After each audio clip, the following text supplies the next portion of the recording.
I've clicked that, but nothing's happened. Right, it should be live now, Rick. So give it like about 20 seconds and then click the pause button.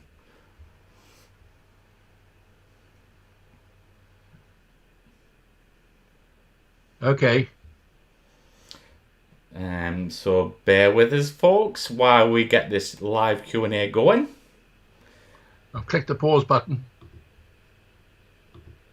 So it should be live with you now. Rick, can you see that?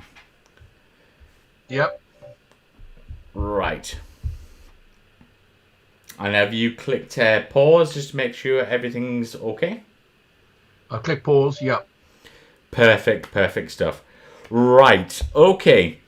So we are live with Rick Peacock-Edwards, and he flew the Gnat, Lightning, Phantom, and Tornado F2 and F3. But we're going to have a bit of an interview here before we go into stuff. But Rick, yeah, tell us about your latest book, The Gnat Boys, because it's a brilliant book, and I was very lucky enough to come down to the RAF club. You invited us with obviously Tom Eales. Can you tell us a bit about the book and what it I entails? can, Mike. Just one question. Should I? I've unclicked pause. Should I click pause again? Just click pause on the live that link I sent you. So I've clicked pause now. Is that okay? Yeah, that's great. Right. Right. Sorry. Would like to ask the question again, Mike? Sorry. Yes, okay, no problem, no problem. So yes, we're with Rick Peacock-Edwards, and he obviously flew the Gnat, Lightning, Phantom, and Tornado F2 and F3. But can you tell us a bit about your latest book, the Gnat Boys, and where that came about, Roy? Yeah. No. Um. Well, I've got over 1,000 hours in on the Gnat, the Lightning, the Phantom, and the Tornado. But there's a series called Boys books, Lightning Boys and Hunter Boys and all sorts of boys. But there was no Gnat Boys. And I spent a lot of time flying the Gnat, and I absolutely loved my flying of the Gnat. And I really thought there's a lot of stories to tell about the Gnat. And so I approached my publisher, and we had lunch in London. And I said to him, what about a book called Gnat Boys? And he was all for it. And that's where it really started from. And from that moment onwards, I then I co-opted a very good friend of mine, Tom Eales, who's I'm sure a lot of people will know anyway, another well-known pilot who also flew the Gnat. And we worked at the book together. I subcontracted him. And the first thing we did was go out trawling for information because we needed information to sort of put the book together. And we were absolutely amazed by the response to our trawl. Absolutely, the world just responded to us. And we got so much information, it just made everything so much easier. And everybody was very enthusiastic about the book. To be quite frank, we've got enough material for a second book, which obviously depends on sort of the success of the first one. So that's really how it happened, and it all happened very quickly. I was contracted in October 2021, and we had to deliver the book by March 2022, which we did. We also, as well as we had a number of people we could go to, a number of people we got stories from. Obviously, the Gnat was flown as a advanced trainer by the Royal Air Force. It was flown by the Red Arrows. The Indians flew the Gnat, and it distinguished itself in 2 Indo-Pakistani wars. And the Finns flew the Gnat as well. So we went to all those sources and got a host of information from everywhere. Brilliant stuff. What was the Gnat like to fly, Rick? Because obviously it looks like a bit of a sports car. Like, how did you find it like when you were flying it in your time? I think you summed it up pretty well. It is a sports car. It's an absolutely true delight to fly it.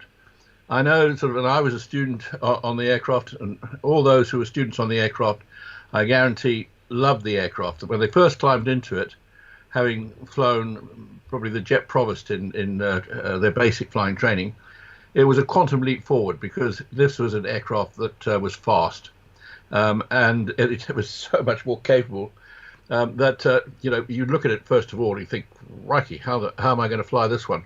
But you do, and you just grow, and it just we all just loved flying it. It was a real little performer, and I loved all the flying I had on it. I really did. And if I'm right in saying, like, everyone says a bit of a dangerous aircraft, or is that a bit of a misnomer there? Well, put it this way, I've got 1,100 hours on it, and I never had one incident that frightened me at all. That said, you could get yourself into trouble. You really had to know about the aircraft and some of the emergencies. The hydraulic system was a very complicated system, and the hydraulic procedure, which is summarized in the book quite well, because you had to get the hydraulic procedure when you had an emergency absolutely right. If you didn't get it right, you could find yourself in deep trouble. And one or two aircraft were lost because the hydraulic drills were wrong.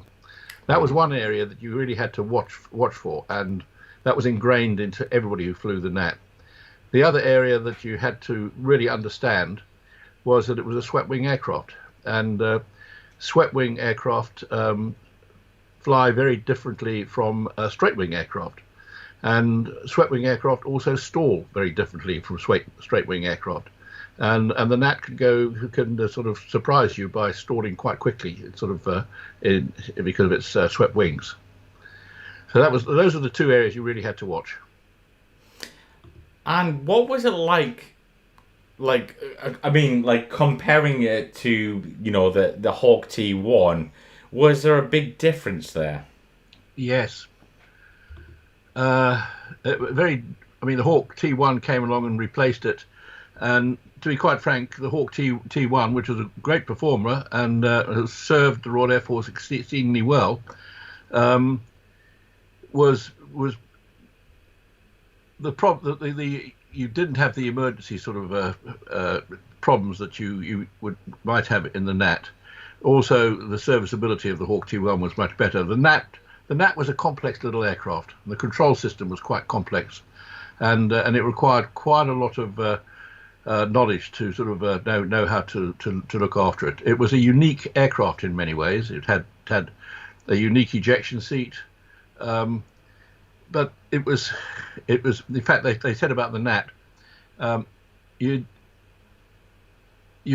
put the Gnat on to go flying it. I mean, when you flew it, you were so close to the ground. It was such a small aircraft, but it was so sort of potent. The Hawk was, from the instructor's point of view, would be a much better aircraft to fly from, because the view from the back seat in the Hawk was much better than the view from the back seat in a Gnat. And I, as well as doing my training on the Gnat, I also did 3 years instructing on the Gnat. So it can be quite demanding from the back seat. So the Hawk was a great improvement, sort of from all aspects really, but that doesn't stop the Gnat being an absolutely lovely aircraft to fly, and I loved every hour I flew in that aircraft. Absolutely, and it's obviously a beautiful aircraft. But from your point of view, like going from the Gnat to the Lightning, I'm guessing, was that the right aircraft to train you on to going on to the big and powerful Lightning? Yes, I would say in particular, because the Gnat was high performance. It could go supersonic, so we could learn, amongst other things, we could learn all about supersonic flight in it as well, and we did.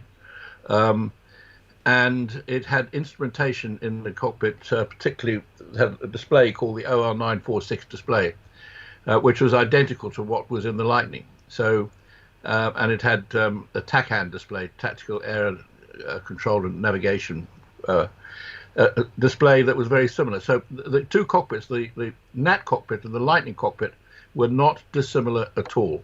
So both speed-wise and sort of environment-wise, cockpit environment, it was the perfect trainer to lead you into the Lightning. And of course, I went to Lightning, so I know it. But you ask any other Lightning pilot, they'll say the same.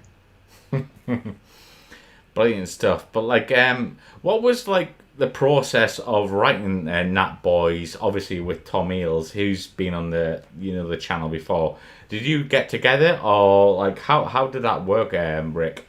Yeah, we had a meeting right at the start and decided sort of how we were going to, we decided how we were going to go about the whole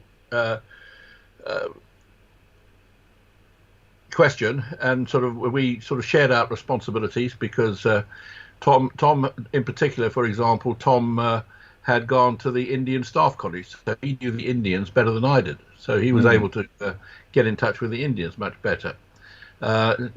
Tom had been sort of involved with the Central Flying School, where I'd been involved with the Gnat purely sort of at RAF Valley on the front line of training, as you might say. So we had different areas which we could concentrate on. So we shared out our responsibilities, and quite frankly, it worked like a charm. Everything just worked beautifully, and we worked very well together, and we achieved all the aims. And if I had to do it again, if there was a Gnat Boys 2, then I would certainly sort of wish to sort of co-opt Tom again to come and do it with me. So how did, like, obviously, like, putting this this book together, obviously the Indians and stuff like that, but was there any, like, language barrier there, like, between you and the Indians and other, like, people who flew the Gnat? No, none at all. I mean, right. the Indians speak, those that were pilots, they speak excellent English anyway. There's always been a very close relationship between the Indians and the RAF. Indeed, the Indian Air Force has very much modelled itself on the Royal Air Force. So no, there was absolutely no problem with language at all. And similarly in Finland, they speak very good English as well. And no, never a problem. Brilliant stuff. And what was the single seat version of the Gnat called? Because I know they flew it in Finland. What was that called? Was it the F1 or maybe? It was it was called the Gnat basically, but it was the fighter version of the Gnat. But the Indians sort of and in Finland it was known as the Gnat. Right. In India, they developed the Gnat and they called it the Ajit. And that. And in fact, it might be of interest to know. I mean, to this day, there are 3 Gnats flying from North Weald. But what you probably don't know is that they've got a 4th aircraft in their hangar there. They've got an Indian Ajit single-seat fighter. Wow! Which is it's ready to fly. It's just awaiting certification, I think. And then I think we'll see the Ajit at air displays, and it can't come too soon because that'll be sort of a fairly unique little aircraft to see, and it's quite a little performer as well. So that's something to look forward to in the future. You haven't seen many Gnats this year. This is because they had a problem last year, basically sort of because they've got ejection seats. The cartridges in the ejection seats became sort of time expired. And they couldn't, initially for a long time, they couldn't find anybody to sort of provide new cartridges for the ejection seat. What I can say is that because Martin Baker sort of weren't really interested, and other companies weren't either. But the Gnat, I'm not quite sure who they got, the North Weald boys, but they did get their problem sorted. But that problem still sort of carries on sort of as far as the hunters are concerned in the UK. There's quite a few hunters that we'd like to see flying, but they're not flying at the moment because of the cartridges in the ejection seat. So I do know that there is at least one maintenance company that is looking to sort of take on responsibility for providing cartridges for these aircraft in the future.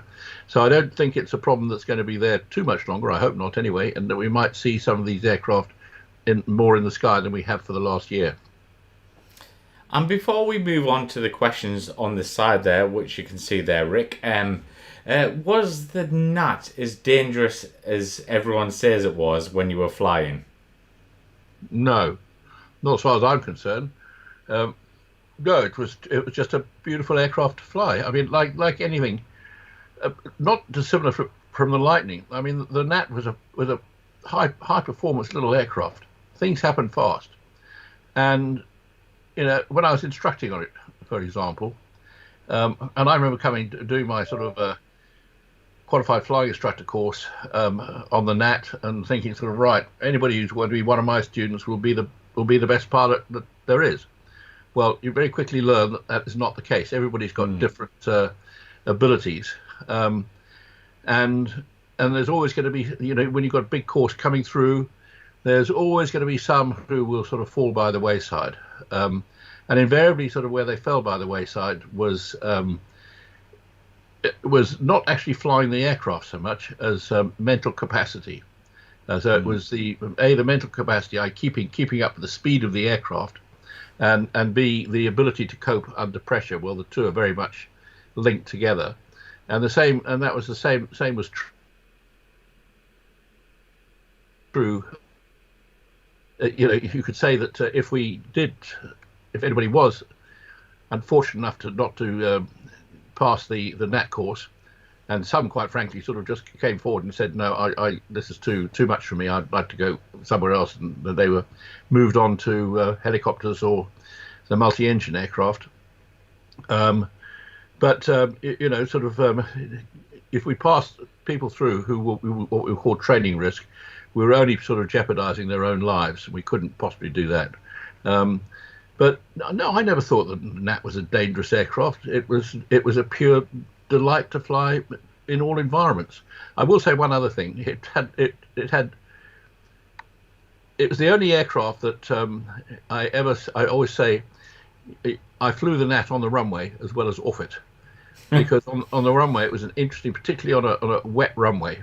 The brakes used to get into a sort of rock and roll motion down the runway.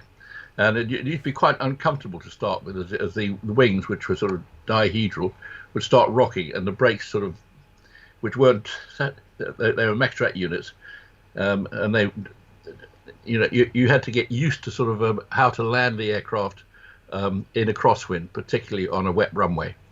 That might have frightened one or two people. Another interesting thing about the Gnat was that most aircraft have air brakes, and when you want to slow down, you put out the air brakes to bring yourself down to a speed that where you can put the undercarriage down. It's no different in the Gnat. You put the air brakes out as well, but the air brakes were a partial sort of deployment of the undercarriage. So that was you put the air brakes out, and then you'd when you want to put when you got the speed into the right area, then you put the undercarriage down to land. It wasn't unknown for one or two people to forget to put the undercarriage down and to land on their air brakes. Brilliant stuff. Before we get into the questions here, Rick, where can we find your books? Obviously, Gnat Boys and Rate of Climb. Where can we find them online? Well, anybody who wants a signed copy can get one from me. And I know, Mike, or I can provide my email address. I'd be delighted to do that. You can get it from Amazon. That's probably the best place to get it from, where you will get the best price as well. But most of the big bookshops, Waterstones and others, do stock Gnat Boys, so it's available around the place. And if anybody comes to air displays in particular, my publisher goes to a lot of air displays. And I do a lot of air display work as well. If my publisher's there, which is quite often, then I will undoubtedly link up with him there at some point to do sort of book signings at these air displays. So there's a whole host of areas, but Amazon is the quickest way.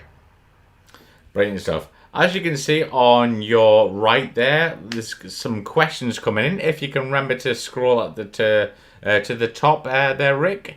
Answer the questions, and if you got questions for Rick, put them in the comments, and yeah, I'm sure he'd be happy to answer them. Right, let me have a look. Boom, boom, boom, boom. I see the first question here is, I hope you're well.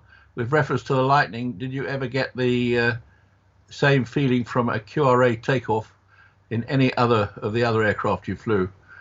Well, the answer to that one is, quite frankly, and 3 aircraft I flew off QRA. I flew the Lightning, the Phantom, and the Tornado. You get a because if you're getting a QRA scramble, you're on a mission, and it's normally a pretty exciting mission. So you get a great feeling from that. You're always getting airborne as quickly as possible. The Lightning, the big thing about the Lightning, it felt like a manned rocket every time you took off on it. So there was a great thrill from flying the Lightning. It was like kick up the backside every time. It's not to say there wasn't a big thrill from flying the Tornado and the Phantom as well. You got thrill from there. Another thing difference was that flying the Lightning on QRA, when I flew it in Germany, we were on a 5-minute readiness, 24 hours a day, 365 days a year. So you had to get the aircraft in the air within 5 minutes, and we did, day and night, and normally in about 4 or a bit less. In the Phantom and Tornado back in the UK, it was on 10 minutes readiness. Part of that was to do with because you were a bit further back, and we normally got sort of a bit more warning from intelligence of what was going to happen. But you also had the inertial navigation system to get online in those aircraft, which was a bit different from the Lightning.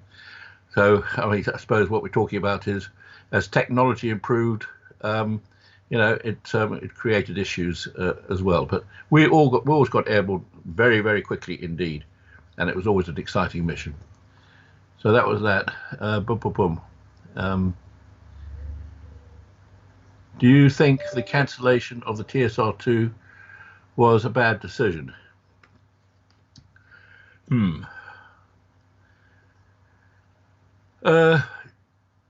had 5 TSR-2s were built. In fact, there's one. If you ever go to Duxford, you'll see one there in the Airspace Museum there.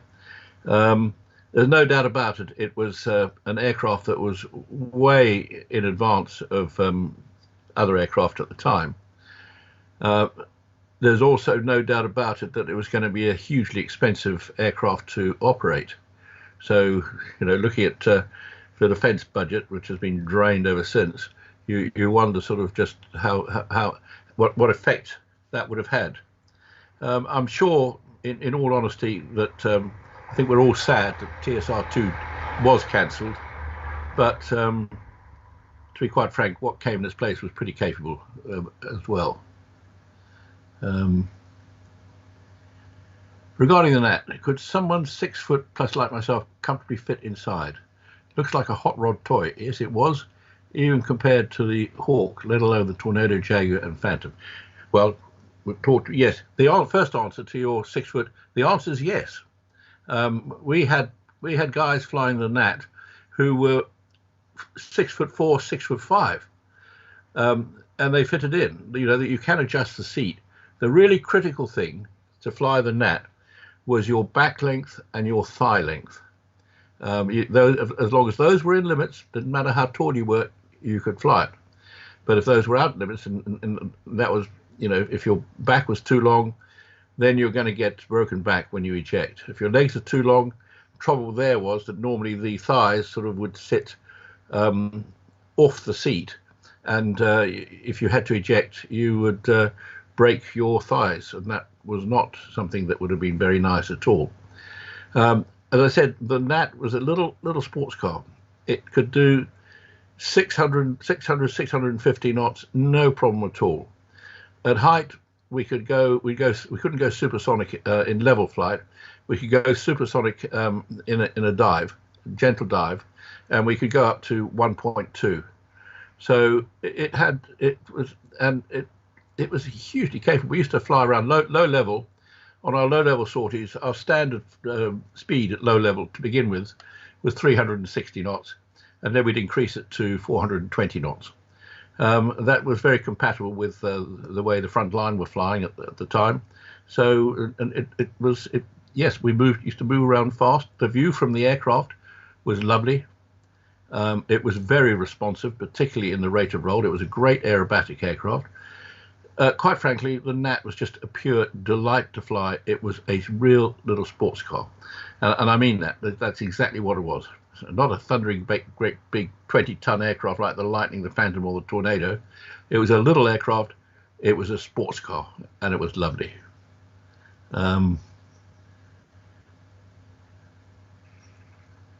Read somewhere that there is a fuse you could break that allowed the roll. Yes, that is true.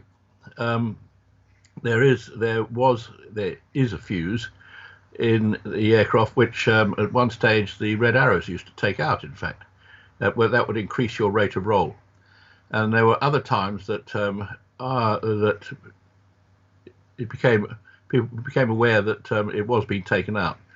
There was a very unfortunate incident, sort of down at I forget where it was down south somewhere, when the Gnat display pilot had taken the fuse out, and in a roll during a low-level practice air display, the fin came off because of the rate of roll, and so that put a bit of a damper on doing that. But in answer to your question, yes, there was a fuse. If you took it out, you could increase the rate of roll. Yeah.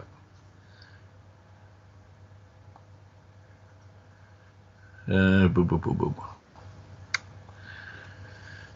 I've read somewhere that that's a fuse. That's it. What were the principal differences between the Gnat and the HAL Agit iteration, besides the latter having only a single seat? Well, I'm not 100% familiar with this, but I can tell you that obviously sort of it had the single seat.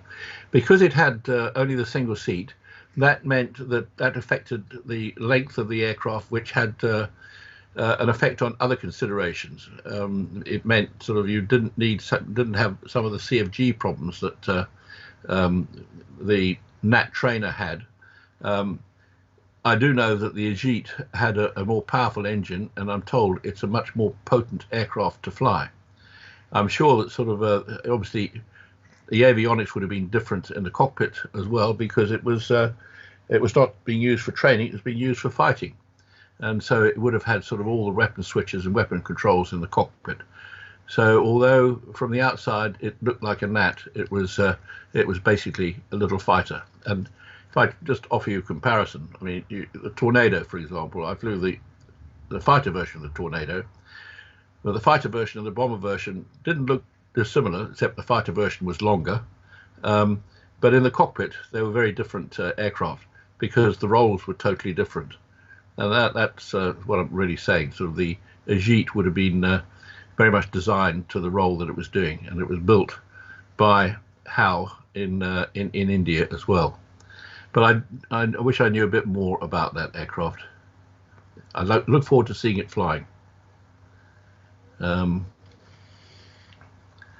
What was the difference in acceleration between the Lightning Phantom and Tornado F3? Right. Well, the Lightning had engines which were much more potent than the other two, quite frankly. The Lightning engines were fantastic, and you've heard people saying that the Lightning was a manned rocket, and it was. The Lightning was very much designed as a fighter, and it was designed to get up to height very quickly. And the engines were excellent at low level, they were excellent at medium level, and they were excellent at all heights. So you could get to height very quick. We used to climb at 0.9, 450 knots converting to 0.9, and you could easily go supersonic in the climb in a Lightning.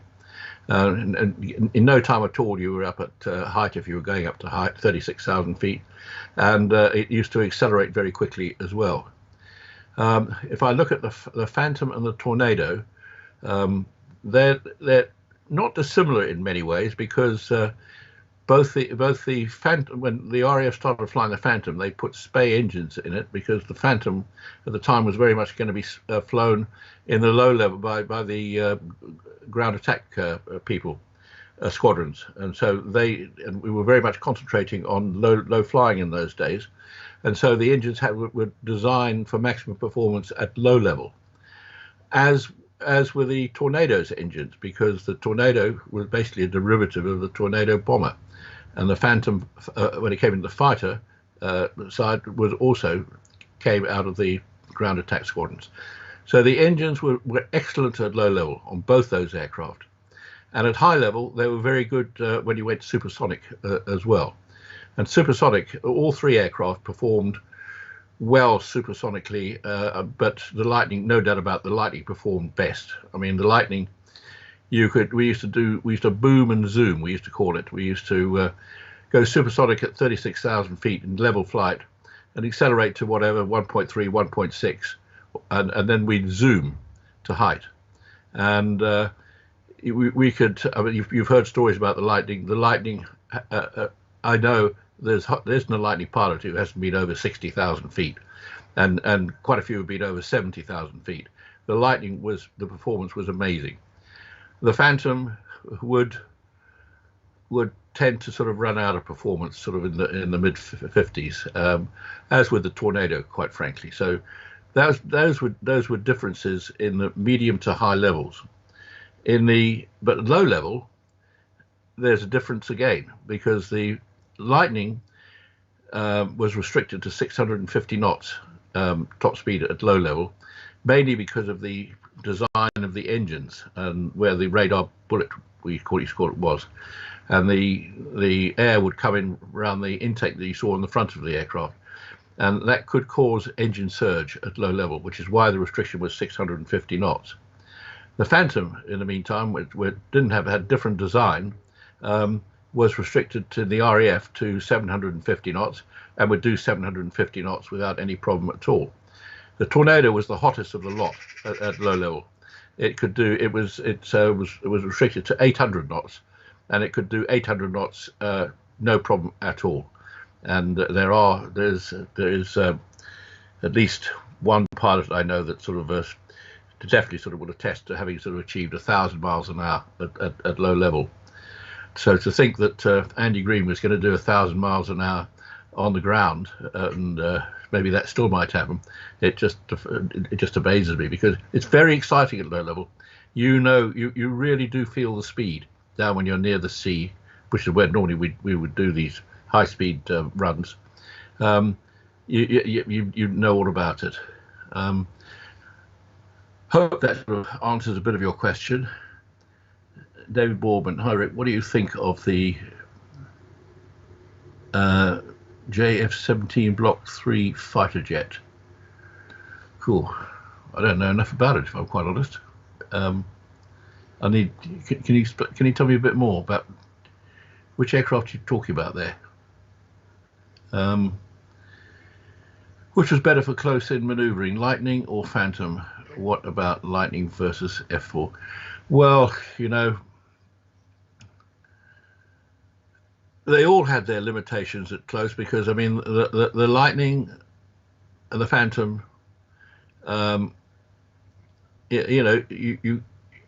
they had minimum speeds you could come down to. They had what we call best maneuver speeds, maneuver envelopes. Their engines weren't, well, again, if you're in the medium level, then the Phantom, not a good idea to sort of get involved in a close fight, as it wasn't with the Tornado either. Lightning had better engines at the medium level. But, and this is important, when you come down to the weapons, the Phantom had a much better radar than the Lightning, and the Phantom had a better weapons capability, as did the Tornado. So you're talking about sort of aircraft performance versus weapon capability, and so you always fight to your strength. And if you're fighting an aircraft where in a close combat fight you're going to lose, you don't fight them in a close combat fight.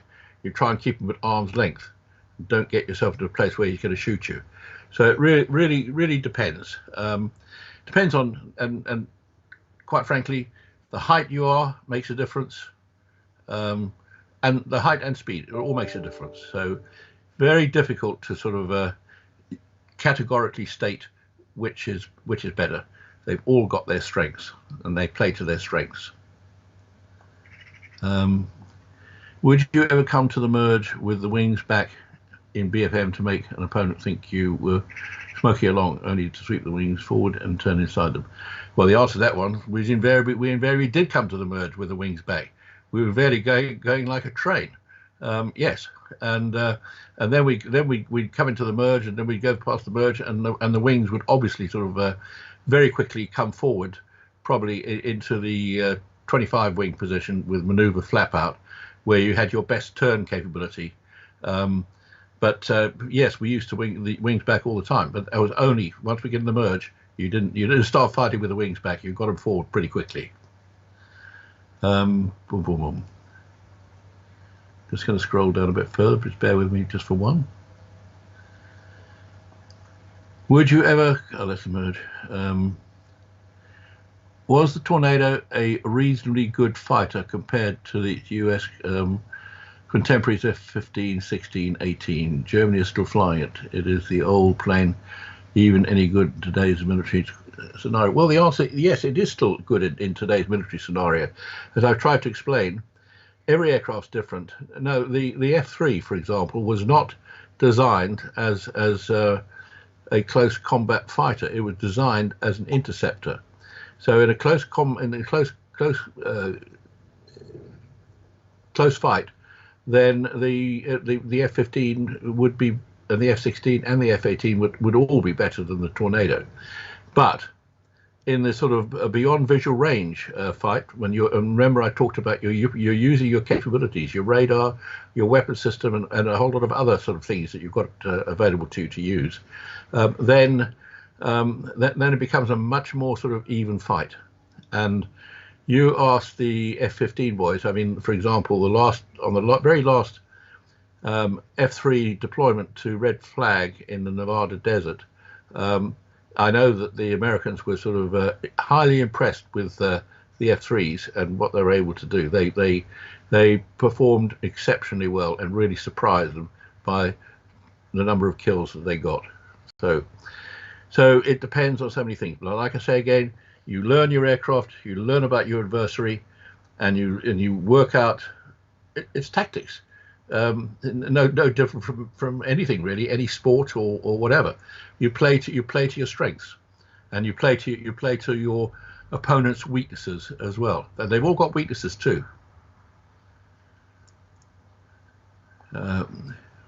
Which of these aircraft you have flown had the shortest takeoff runway, and which of the aircraft you have flown combat to land on shortest landing runway?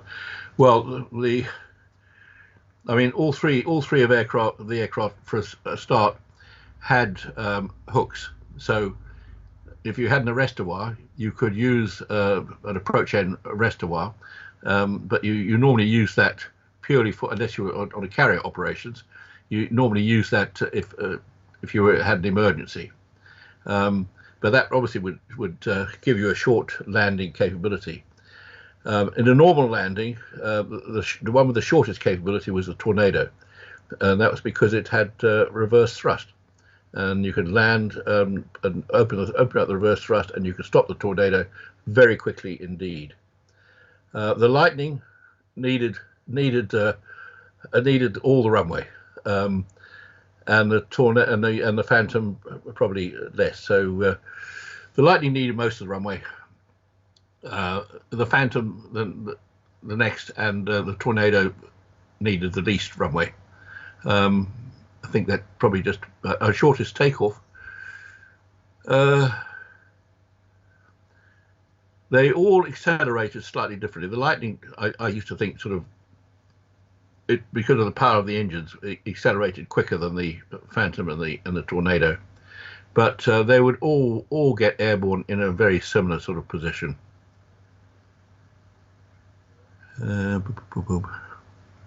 Could the Gnat have been developed further? I've seen pre-Tornado strike proposal. New wings, new engine, or was the Hawk the better? I've got no doubt the Gnat could have been developed further, as it was as a fighter with the Indians. And in fact, with the Indians, I don't think it went out of service. With the RAF, it went out of service in 1978, I think it was. Where the Indians still had the Gnats and the Ajit sort of in service until about 1992. So in answer to your question, as with probably with any aircraft, you can develop them. But obviously the RAF, sort of from the training point of view, made the decision to go down the Hawk route.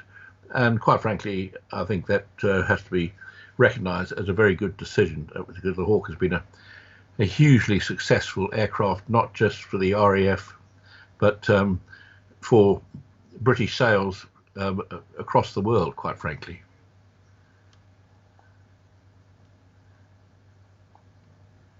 I seem to have come to the end of the questions there, Mike.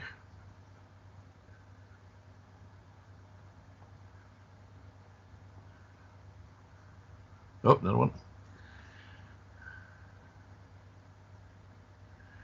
Could the single-seat Gnat have been usefully employed in the RAF? Probably, yes. It could, as a sort of it would have had problems though as well. I mean, it was a highly maneuverable. I do remember sort of doing some dissimilar air combat. I took a bunch of Gnats across to RAF Coningsby, and we did some dissimilar air combat with the Phantoms, which got very interesting because the Phantoms would have we were so small and nippy that the Phantoms would have difficulty seeing us without seeing us on their radar, and at the same time we didn't have the weapons that the Phantom had. But as the Indians approved, and the Indians sort of with the Jeep, the aircraft was known in the Indo-Pakistani wars as the Sabre Slayer, because it sort of had so much success in those wars. So that gives an indication as to sort of the capability of the aircraft as a lightweight. It would have been a lightweight fighter, and the Indians certainly loved the aircraft. The other thing that we would have to bear in mind is the amount of fuel. I mean, the Gnat didn't have a vast amount of fuel on board, and it didn't have an in-flight refueling capability, so that might have been a limitation as well. But yes, it could have been used. I dare say sort of a refueling capability could have been developed as well, but it wasn't. You might be interested also to know, when I was at Valley, I used to take sort of half a dozen Gnats occasionally up to RAF Kinloss. They'd had maritime exercises up north of Scotland, and we go and fly in formation. In fact, we fly under their wings of Vulcan bombers because we were so small, and the threat against the ships as well as to the UK was from missiles launched at long range, and the Gnat would look very similar to a missile, the missile size of what would be launched from the Russians. And so sort of we at a certain point we'd be launched from the Vulcan aircraft, and we sort of dive to low level to attack the fleet, and then obviously it was their job to stop us doing that. So that was just another little thing, but that wouldn't have been an operational task, but that's how it did get used.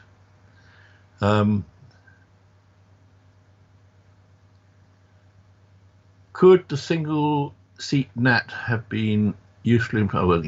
Well, I mean, as far as I'm concerned, it could have been. It could have been, but it wasn't. So difficult to answer that one because it wasn't. But yes, it could have been. Why was the Gnat not cleared for intentional spinning? Well, I think the answer to that one, quite frankly, is in the swept wing characteristics. And if you talk about intentional spinning, neither was the Lightning cleared for intentional spinning, neither was the Phantom cleared for intentional spinning, and neither was the Tornado cleared for intentional spinning. We were taught how to recover from a spin, but the reason why we didn't do spinning basically was because it was not, there was a possibility that some might not recover from it and couldn't afford the aircraft to be lost. I can't think of an aircraft that on the Gnat side, I can't think of an aircraft that was lost because it was in a spin, so it never became an issue. On the Lightning side, we did lose one or two aircraft that got into spins and the pilots had to eject. but it was very rare. You had to seriously mishandle the aircraft to get into a spin and knock it out of it. The Phantom would flick, but again, I'm not aware of anybody spinning it. And the Tornado, you may not be aware, had an interesting system in it called SPILLS, Spin Prevention and Incident Limiting System. And because that was a good system, it effectively gave us carefree handling, because we knew that sort of with the spills selected, that there's no way you could actually spin the aircraft unless the spills sort of disconnected. That's not to say that all those aircraft haven't been spun. They have been spun by test pilots, and it's what the test pilots find out that sort of leads to the recommendations as to what we should or shouldn't do. But it was never a problem, quite frankly, the fact that we didn't spin. But the swept wing characteristics were probably the main reason. When you were on the Phantom, was it still employed in the air-to-ground role? If so, how did it operate in this role? And was it popular with aircrew? Well, the answer was, I mean, the Phantom was a hugely capable aircraft. It was very definitely a multi-role aircraft. It was capable throughout its life in the air-to-ground role. It was capable in the reconnaissance role, and it was capable in the air defense role. It had capability in all those areas, and they overlap. The use of the radars, sort of, for example, could overlap. Did the aircrew like it? Yes, they did. Those who flew the Phantom in the low-level role loved it, and those who flew the Phantom in the air defense role loved it. Yes, it was. Believe me, we all loved flying those aircraft that we flew. They were high-performance aircraft, and for us guys, lucky enough to be trained as RAF pilots, we had the time of our lives flying these aircraft at the time we did, which was, as far as we're concerned, was the best time in the Air Force. We absolutely loved it. And the other thing I would also mention is that the camaraderie on the individual squadrons of which we were on was always just amazing, fantastic. What we did with the aircraft was equally fantastic. Remember in the low-level role, low level was a great thrill to be flying at low level. Great thrill. To go to places around the world where you did was a great thrill. So life was an absolute dream. It was fantastic. Right. Would you rather have 500 more pounds of fuel or or a navigator? I spent the first 10 years of my RAF career flying without a navigator, effectively sort of single-seat aircraft, and then I went to the Phantom, and that was the first time I flew with a navigator. What I would say is quite simple. With the technology, the Lightning, we worked we worked our butts off in the Lightning because we sort of flew it, we operated it, we did everything in it, and we could do it okay. But when aircraft as technology moved along and the Phantom came along and was a quantum leap forward in capability compared with the Lightning, and then the Tornado came along, and that was, again, a quantum leap forward compared with the Phantom because of technology and where that had come along. So as the aircraft that are now in service have moved on as well. So back in that middle period, with the way aircraft were designed, you needed a navigator in an aircraft like the Phantom, and you needed a navigator in the Tornado. That's the way they were really designed. And a two-man crew working together was a very effective sort of weapon system. If they weren't working together, and that was very rare, and if that did happen, then you just changed the crew complement. But two crew worked well. Of course, I would always like an extra 500 pounds of fuel. I'd always like to. I love my single seat days. I'd like an extra 500 pounds of fuel, but whether it was the expense of a navigator or not, it certainly wouldn't be the case on the Phantom and the Tornado. But of course, technology moves forward again, and look at the Typhoon, and they don't need a navigator in the Typhoon, and that's because of technology. So I hope that answers that one. Did the Lightning ever try and kill you? I wouldn't let it. I was flying the Lightning, it wasn't flying me. So I like to say I had plenty of moments in the Lightning. We've all had moments, because what we were doing was a very challenging environment, particularly some of the things we did at night. So we all had our moments, but I would never say that the aircraft tried to kill me. It was if the aircraft tried to kill me, it was because I was not on top of it. It didn't happen, I'm pleased to report. Aircraft with the RAF always seem to be retired in inopportune points. I totally agree, either too early or too late. Do you think the likes of the Lightning, Phantom and Tornado were retired at the right time? No, I don't. When I was flying the Lightning, it was going to be, first of all, it's going to be retired in 1974. And then a late decision was made to keep 2 Lightning squadrons going, which were the 2 squadrons that went to Binbrook. And it finally retired in 1988, which was probably about the latest that the Lightning would have retired. So the Lightning maybe got it about right. The Phantom and the Tornado both went too early.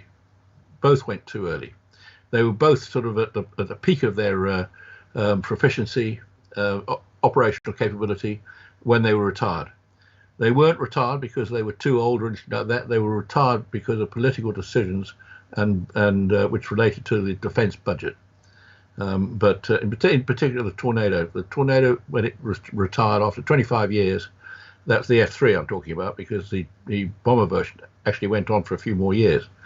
But the fighter version was a hugely capable aircraft when it retired, with a very capable radar. We had big problems right at the start, but by the time it retired, boy, it had a good radar. It carried AMRAAM, ASRAAM, so it had 8 missiles, it had a gun, data link, and a whole host of other kit. It was a very effective aircraft, and I can't praise the capability of data link more. That makes a huge difference. Should the European Air Force have a very light, cheaper aircraft versus the expensive planes like the Typhoon and now the F-35, which are overpowered for CAS when air superiority is already established? What I say there, it depends on the opposition, quite frankly. Obviously it is absolutely most important that air superiority is established, because the army on the ground cannot do their job as effectively as they want without air superiority in the air. So that's really important. But aircraft like the Typhoon and the F-35 really depends on what they're up against. Yes, if you can get, I think there's always a case for the light fighters, but of course these days there's a huge case for drones as well. Combat drones that they've got a huge capability. So it depends. You've got to orientate yourself towards the threat, but not just that, but and particularly with NATO, the more you can work with aircraft that are the same type of aircraft, like the Typhoon and the F-35, that itself makes NATO much more interoperable. Interesting, you're probably aware of, there's a new aircraft on the starting blocks in the UK now called Eralis, which has been put together, which is basically an aircraft that will have a training role, but can be adapted for lots of other roles as well, and that's a fairly lightweight aircraft. I think that's a very interesting concept and design, and personally I hope it has a great future, because I think there is a case for all these aircraft. But the trouble is, we can never get what we want because we never have the money that we need. And if you want my views about whether the defence budget should go up, yes, it should, quite considerably, in my view. Were the opportunity given the opportunity today, would you like to fly the F-35 Lightning? Oh, I suppose the answer to that one, quite honestly, is yes, because I'd like to see I'd like to fly the aircraft and see its capability.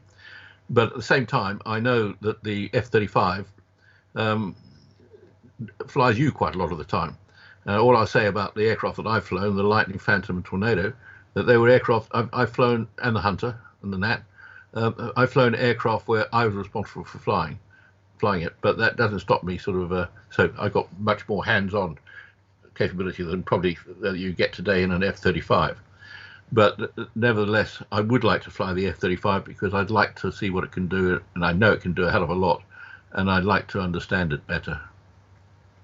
How would a Gnat fare against a T-38 in WBR combat? I think a Gnat would fare very well. I really do. I think it would fare very well. But there again, we would before we went to fight it, we'd make jolly sure that we understood the capabilities of the T-38, which we do. And like I've said so many times already, we sort of play to our strengths and play to their weaknesses. So you adapt your fight accordingly. But the Gnat, yes, it would perform well. Was the BAC Lightning the most exciting aircraft you flew? I think I've probably got to say yes there. I mean, I joined the RAF from South Africa. My father was a Battle of Britain pilot, so it's in the blood. And I remember seeing a brochure sort of from the Royal Air Force, and it said, "Join the Royal Air Force and the world is your oyster."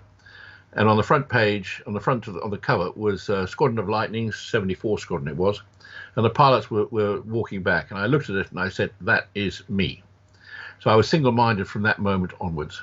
I just wanted to be a Lightning pilot. I want to fly the fastest and the best. And the Lightning was a manned rocket. And whilst I've thoroughly enjoyed every aircraft I've flown, and I honestly have, there's no doubt about it. Yeah, the Lightning was the most exciting. Yes. Last time we spoke on one of these Q&A sessions, I asked you if you'd seen the new Top Gun movie. You were yet to see it. Have you seen it now? What did you think of it? Well, can I tell you something? I've got, actually, you can see it. I've got it right here, and I haven't seen it yet, and I desperately want to see it, and I'm going to see it very soon. I know quite a lot about it, and I know that I want to see it, and I know that my colleagues who have seen it have all said to me what a great movie it is, and how authentic the flying is in it. So that's important as well. So I hate to say, and I'm being honest now, I could have lied and said I'd seen it, but I'm being truthful. I haven't seen it yet, and I desperately